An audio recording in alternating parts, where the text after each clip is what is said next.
Lots of you have been asking the same questions over and over about my last video about shopping in the US, so figured I'd just make a video and try and answer all your questions. So to start off with, at my border crossing, there are no tolls, so I'm not paying any tolls when I go over and back.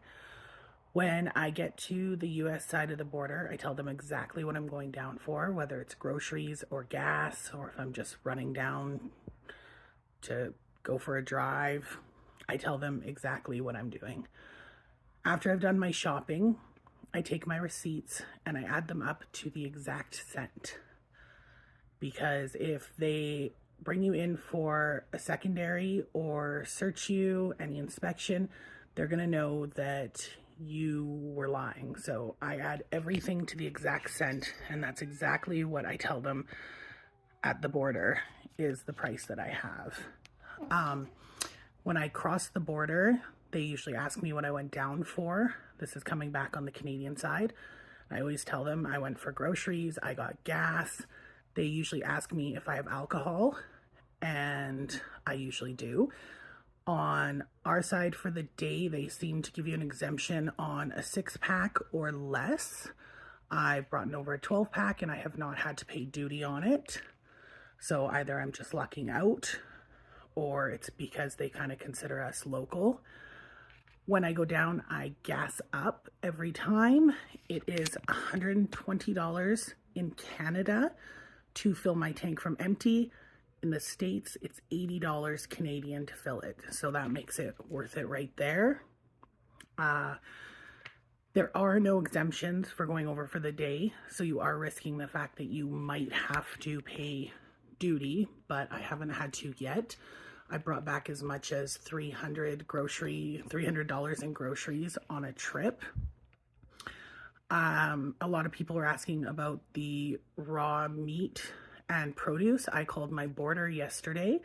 You are allowed raw meat. It has to be packaged in the US, and be aware that there was an avian flu outbreak not too long ago, so at that time we weren't allowed to bring any poultry over. Currently you're allowed poultry again that is packaged in the US.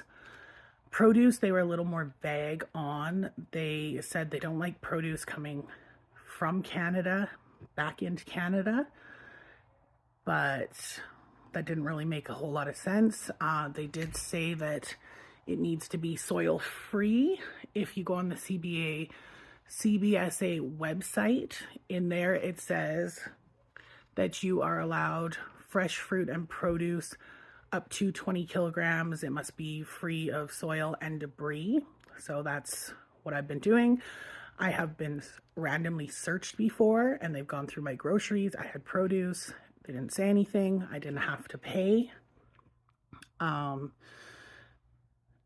Make sure too that you're checking your restrictions for your area.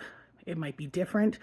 We're not allowed flathead cherries to come into BC, but you are in Alberta, so there is different restrictions for different areas. The prices down there is sometimes not very much of a difference.